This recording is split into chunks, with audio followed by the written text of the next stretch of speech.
Okay, yeah, so it makes a change for me to sort of pop my face up, really. I'm normally hidden behind a yellow slide for what's coming next. So I'm going to give you an overview, really, of the Computer Arts Archive and the Computer Arts Society. It's a combination of some talk that Nick Lambert has produced, and then a new presentation that's in part based on the paper that I have in the current proceedings. So if you want to know a bit more about the background to the Society and the archive, you can also read that paper. So I'm going to share a screen, show you some web pages, as well as having my picture on here. So let's start by screen sharing. So ironically, I have so many windows up here to monitor things. It's a little tricky for me to find my screen. Oh, there it is. There it is.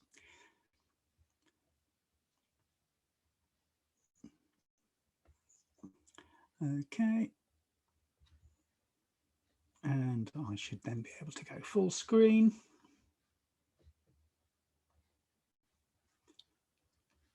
And start my presentation.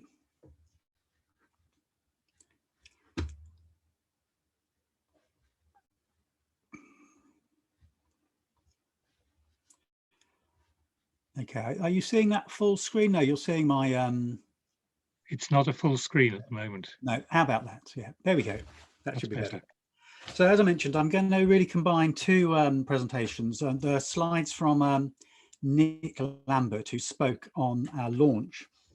And I'm then going to talk about the Society itself. So I'm sorry, I'm going to have to just try that again. That's better. Okay, so first of all, the introduction part by Nick Lambert. So the Computer Arts Society began in around 1968, just before or around the time or just after Cybernetic Serendipity, a very important exhibition in London at the time. And it ran up until initially the mid-80s. And it reformed in around about 2000 as part of the CASH project. Now, the CASH project was really looking at the Computer Arts Society as a historical thing. And it was collecting and documenting, archiving materials from that first phase of the Computer Arts Society. Clearly a very important time in the development of digital art, 1968, 1969, all the way up until the early 80s. CASH ran for around about 3 years and produced a large quality of scanned material and physical archives. That work was then continued with Computer Arts and Technocultures, and all of the material produced was then sent to the V&A, where it became part of their very important digital art collection. At the time, Nick was director of the Vasari Research Centre at Berkeley, which is where both projects were based. Now, this resulted in quite a lot of material, a very big amount of material that was transferred over to the V&A, but we began to discover that other materials hadn't yet made it into those projects, and it was worth looking at collecting them. So we began to start putting some of these materials together, many of them in digital materials, more scanned PDFs and so on, but a growing amount of physical material. Now, at the same time, the Computer Arts Society was heading towards its 50th anniversary, and we felt it would be good to produce an exhibition to help celebrate the 50th anniversary of the Computer Arts Society. So this was the CAS 50 program that we ran in 2018 and 2019. So by the end of 2019, we had a significant amount of physical materials, but also an exhibition of what had become 24 important artworks. And we were looking really for a home for that material. And the Computer Arts Archive was a project that was initially started to house that material. And I'll actually show you some of that a little bit later on. We ran multiple exhibitions during that 2-year period. This shows the exhibition in Leicester, where I'm based. We took the collection to Brighton. We took it to the V&A a bit later on, or part of it, as part of a digital design weekend. We also worked with Flux, and they showed work by contemporary digital artists at the same event. And then significantly, we ran our Event 2 exhibition at the Royal College of Art in July last year. This was synchronized with EVA so that we were able to run a number of talks and so on, invite EVA attendees over to this exhibition. So And actually, I would say that was a very successful exhibition, both in terms of the work we showed. There was a great mixture of work from our historic work, although some of our work is contemporary, and that was balanced with the Flux exhibition, which was a contemporary art exhibition, interactive works and so on. As part of that, Nick Lambert produced a timeline, and this timeline was really looking at the Computer Art Society over its 50-year history, although of course there was a gap where the Computer Art Society wasn't running. And then when the society was reformed afterwards, it began as an exercise in collecting that early material, but then became active again in terms of organising exhibitions, talks, and as it went on to collecting materials by contemporary artists. And that timeline shows issues of Page, the Computer Art Society's magazine, shown on a very large print here. And you can see in the early days, 1968, 1969, 1970, predominantly text-based magazine or newsletter. It then moves on to become a bit more image-based, but still largely text-based. And then later in the mid-70s, we start to have a much more pictorial magazine, 79 to 85. In fact, at 79 to 85, it was edited in some of the time up in Leicester at Leicester Polytechnic.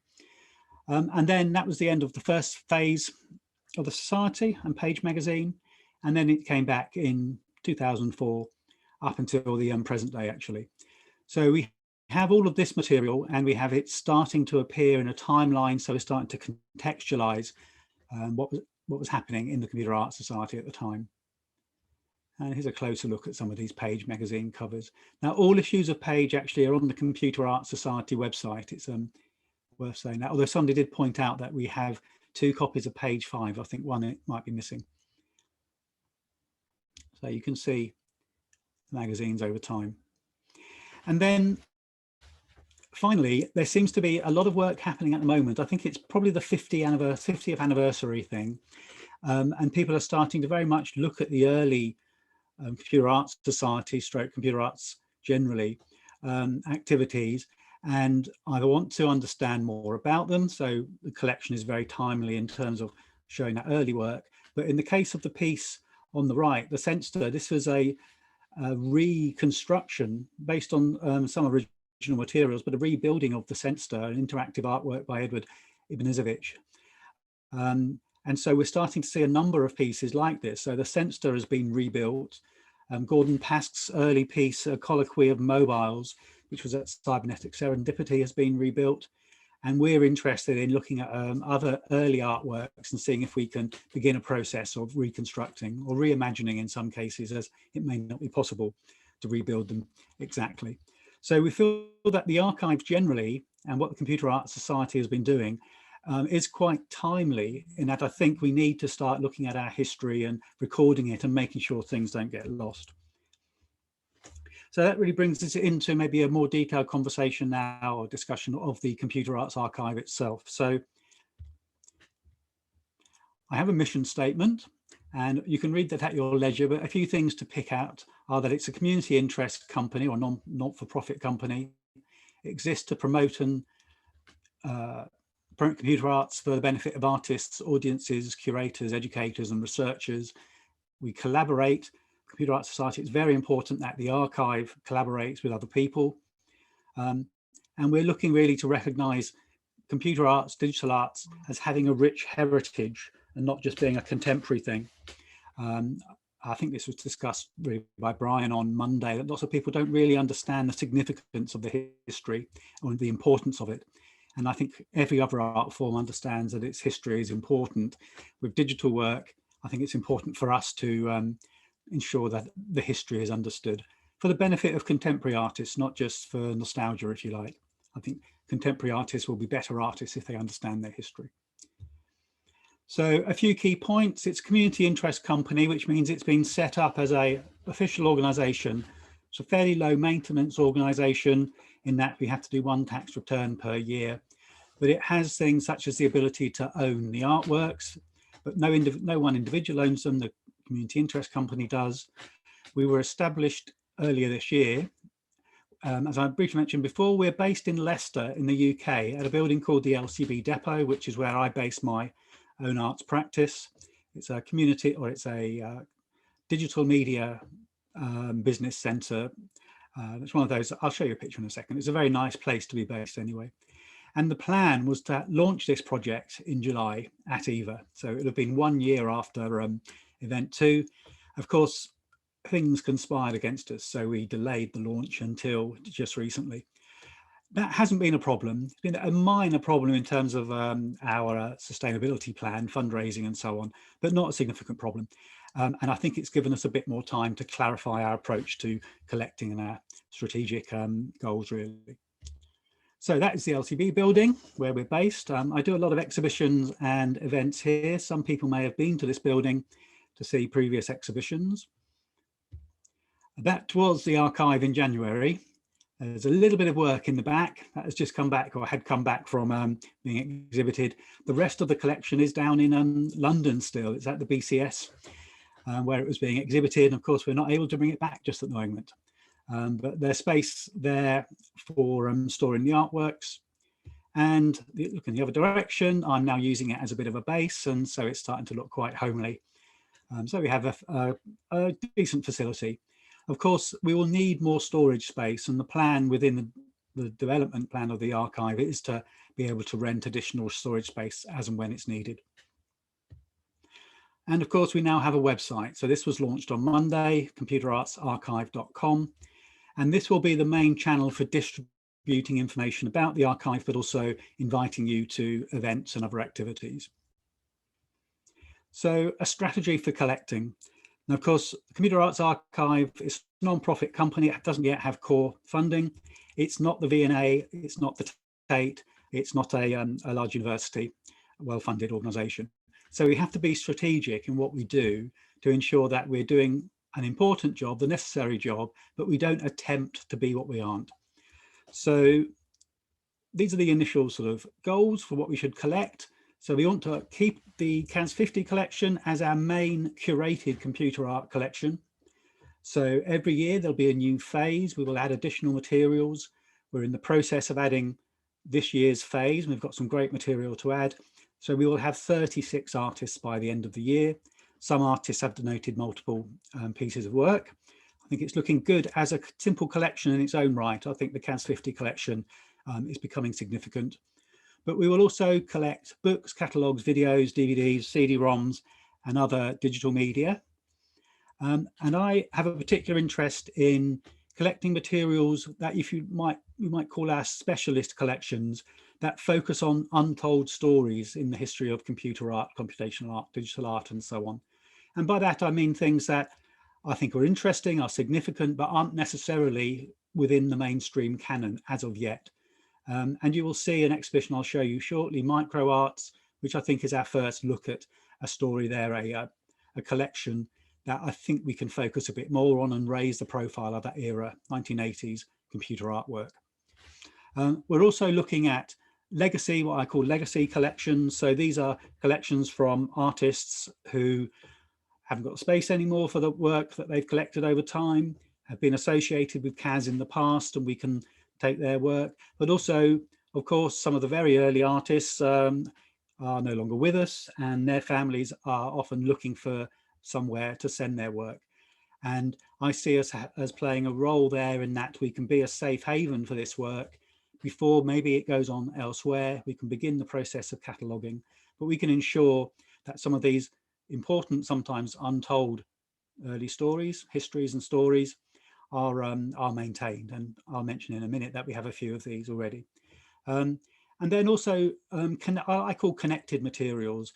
I always enjoy as a curator connecting things. And actually the previous presentation was a good example of that, connecting histories and stories and people, individuals over time. And so if we can build collections of connected collections or discover new connections within the collections that we have, I'd be very happy with that. Now, at the moment, I'm the main curator, although, of course, the organisation is open to other people to look at curating and bringing collections in. How are we going to collect? Well, in the paper, I present a little model here for the approach we're going to take. I actually see this as two tables. I'll show you the next one shortly, next to each other. One side is the work that we're going to collect, and the other side is the contextualization that we need to collect to make the work understandable and to draw out these new understandings and so on. So we've started with printed works. They're on paper, and we have some work on aluminium, different sorts of paper and so on. They're the easiest ones to collect, preserve. They're important to preserve because if they're not looked after, they can decay. But of course, there's more to digital art than printed works. So we've already moved into looking at video works on physical media. We have a pile of videotapes as well as the digital recordings. And what I tend to do is every time somebody says, oh, this is an interesting video, can you put it in the archive? I instantly grab a copy, because just in case YouTube doesn't last forever, although I don't share that copy, of course, until we have the rights to do so. But it means that we are now building quite a nice archive of some important video materials. And then as we move further up or further along, screen-based works recorded as long video loops. We've begun to do this. So we take a generative piece and record a video. Easy to manage, fairly easy to show if it's not necessarily the complete work, and certainly if it's an interactive work, it's a good representation of the work. And then as we continue to move up, it's down literally on this diagram, but along the sort of line, we're looking at screen-based works using standard computer software. Oh, I've just been told that there's a new, can you still see my screen okay? It's gone white. Okay, yeah, I just had a message pop up saying I've got a new version of Java, which I don't think you're necessarily interested in. Okay, so I'm going to have to reshare again. Let's have a look. Just 1 second, if I can find that. Oh, okay. So there we go. Is that back now? That's fine now. Great. Okay. So I just need to move that window out of the way. So we're now looking at screen-based works using standard hardware and software. And this actually has some work to be done here, in that if you are looking to collect screen-based work, particularly interactive work, you can look to collect all the individual computers that these things run on, or you can encourage artists to contribute work that's using a standard software platform, so to adapt their work to some standard software and hardware. And this is something that we're looking at developing. We call it a reference platform. That might be a way of allowing us to collect and exhibit screen-based works without all of the complications of every piece being different and having additional requirements, computers not working and so on. We also would like to collect screen-based works that do use all that specialist hardware and software, but I think we'll have less of it. I think in terms of this labeling here, 1 to 6, we'll have more stuff at level 1, a little less at 2, less at 3. And as we get to 4, 5, and 6, these we'll only have certain opportunities to collect work in this way and maintain it. And then I think at the top of this diagram, installation works, very difficult to collect. A large museum has difficulty here. Digital work that requires specialist computers, specialist equipment, environments in which to show it and so on. But we'd like to be ambitious over time. We'd like to feel that we can have a collection that represents all of these things. In parallel with that,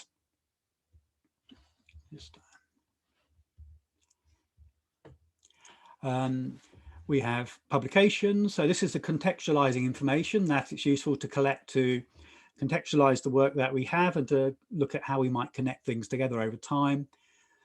I personally have a large collection of books, papers and reviews and so on that I'll be donating to the collection. Others have said the same. Likewise, ephemera, catalogues, flyers, publicity materials. Next, of course, documentary materials. Sometimes we've produced our own materials at exhibitions, but also there will be other materials that people have produced. And then we have started interviewing artists and adding those to the collection. And then the goal is to also talk to the artists and collect algorithms and detailed explanations of their digital works, so that even if we can't show the original artwork, we can recreate the artwork.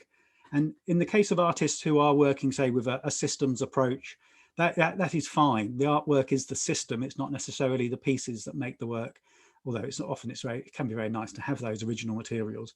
So we have a bit of a strategy for how we collect. And then what I'd like to do is give you a bit of an update on where we are with the collections. Now, what I would say is we are a small organisation, and there are no full-time employees. I'm able to devote a fair amount of time to the project, and we have colleagues at Leicester, artists and so on, who are getting involved. And so I'm always keen on people who might have some time to get involved in helping to catalogue this material and maybe ultimately suggest different areas to collect. So this just gives you an overview of where we are at the moment, which is a little bit scary, and I look at all the work to be done, but it's not unreasonable. We have the CAS 50 collection. This has work from the 1960s to the present day. The micro arts collection, and I'm going to show you a few of these on the web in a minute, if time's sufficient, about 10 minutes. We have micro arts collection, which is looking at the mid 1980s. The CAS archive itself, so the majority of work has gone to the V&A, but we have the CAS archive of work that hasn't yet gone to another collection or to the V&A, and we're looking after it. So we're looking at additional materials. You can find a lot of this work on the V&A website, and we also document it on the CAS website as well. When I finish the presentation part, Graham is going to talk a little bit about the EVA archive. Of course, we want to archive EVA, particularly given that it's now 30 years since the beginning of EVA. Graham will talk about that in a second, as I say. We're also taking the ICEA physical archive, which is work that Sue Gollifer currently has in Brighton. It needs a home, so we're going to look after it. The Cyberculture archive, which is the grand name I've given really to my collection of materials from the 1990s, where I began my creative career. This includes videos, websites, CD-ROMs, photographs, and so on, of really what was happening in the 90s in terms of, I suppose, I wouldn't say mass, but a larger engagement with digital creativity as the machines entered the hands of creative people who could afford them. And we also saw, obviously, big social transformation of society based on the internet and other digital media. We also have the archive of Edward Natovich himself, the creator of the Censter, which is currently in London because of the lockdown, but we will be bringing up to Leicester. I'm very excited to go through that material. And also the family of the late Stroud Cornock are making a donation of materials from his personal collection. Stroud was a great friend of the Society and was also based at Leicester Polytechnic, which became De Montfort University, where I did my studying. I studied my PhD. So as you can see already, we're getting a lot of interest and materials. The work really starts when the materials arrive, because typically that's what an archive looks like. This is Sue Gollifer's ICEA archive. It looks fairly well organized, but of course we want to begin cataloguing that. We are very lucky in that with De Montfort University, we put in for a PhD place, and we will have a PhD student starting next October. So I want them to be involved in a lot of this cataloguing. And then, of course, Edward Natovich's archive, similar, maybe a little less organized, but a similar sort of thing. A lot of great looking material. I'm very interested to look at his prints, actually. I'd like to add some of his prints to the CAS 50 collection. People know him for his sculptural work, but he also created algorithmic and printed images. Okay, and a final slide on sustainability. We have to keep the overheads low in order for this project to continue. And our overheads at the moment are a little bit under £500 a month. And that gives us a goal. That's how much we need to raise in order to make this project sustainable. Now, I have to say we're lucky, in quotes, because the lockdown meant that I was able to apply for a sort of COVID recovery grant from our local council. And that's actually given me resources to cover the rent this year on the space where the archive is going. So that was actually something that took the pressure off a little bit. So I haven't had to worry too much about fundraising, but it will start to happen. And so Interact Digital Arts is my organisation, and that was able to apply for some funding there. We're looking to do online donations, which you can do on the website, little hint there.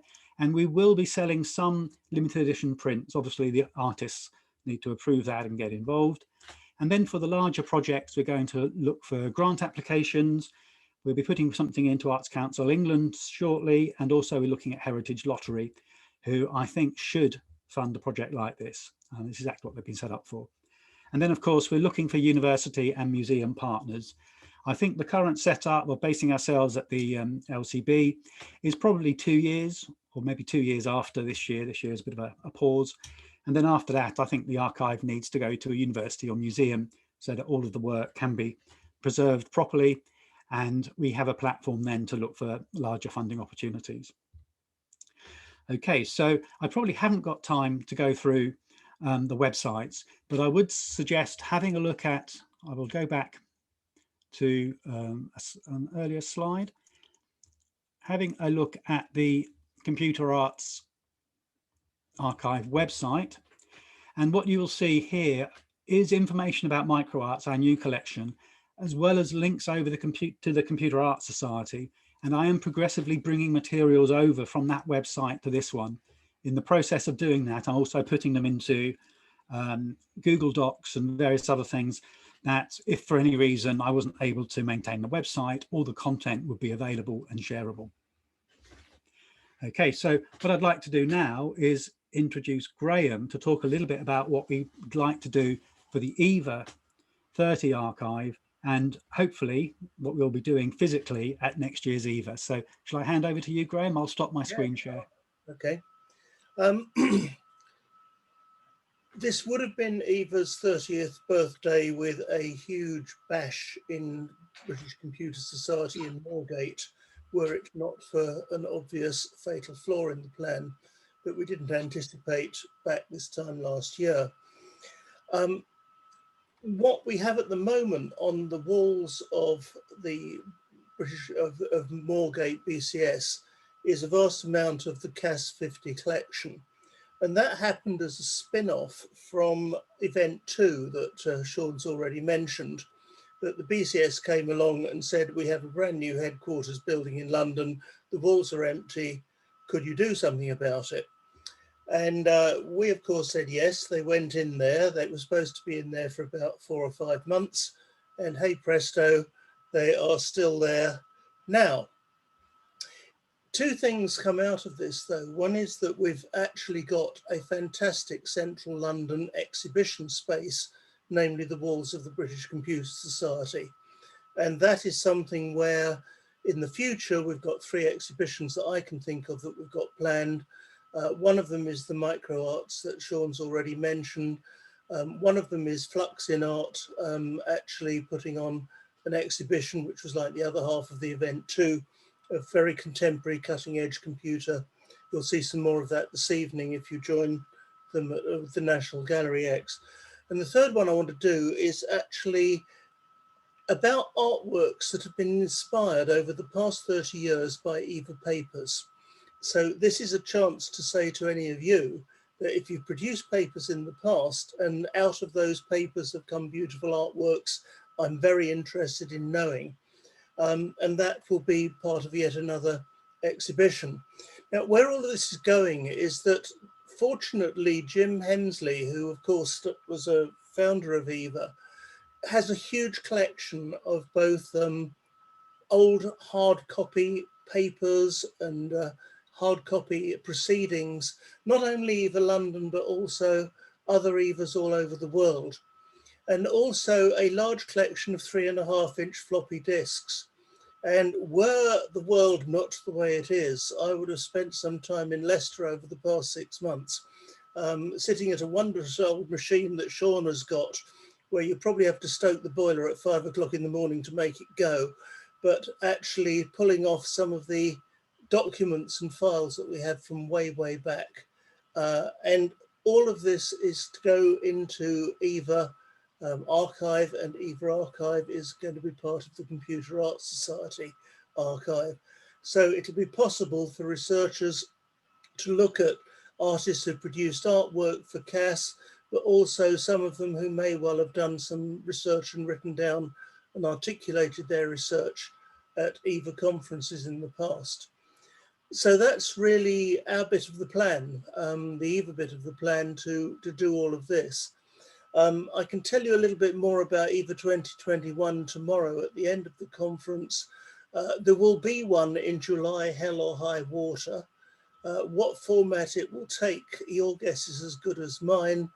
I suspect it could well have a mixture of some of us being able to be there in person and some people who are all over the world today, not necessarily being able to get to London because of the cost or other difficulties at the time with where they are and funding and so on.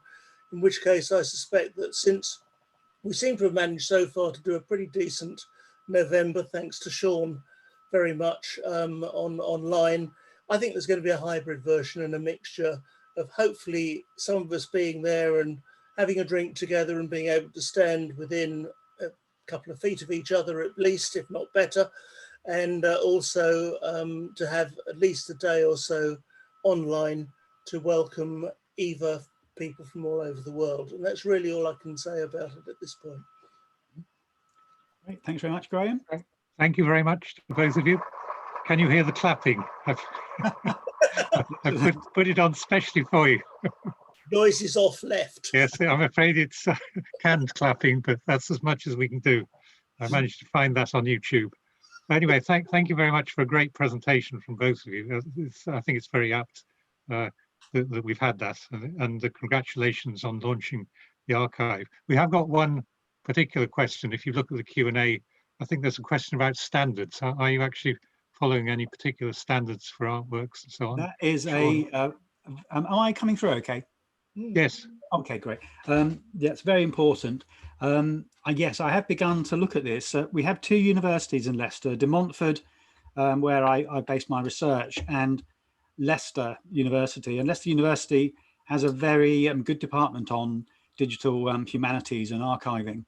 And I've been talking to them about ensuring that whatever standards we use are the right ones and they can integrate with other collections. However, I'm not an expert in museum studies, so if anybody has any suggestions, you mentioned here Minneapolis Institute of Art, yes, Open Access ArtsMia. So perhaps you can have a chat online. Or yeah, please do get in touch, and if there's any support that you can do in helping us decide how we catalogue things, that would be great. And you can get involved. If you go to the website, there's the support us page and information page, and it does ask people if they've got expertise or are able to contribute in other ways, not just financial ways. Please get in touch. yeah, there's some more suggestions from Javier on the chat if you want to have a look. But anyway, I think we're just about out of time for the moment, but I'll say thank you very much again. That's been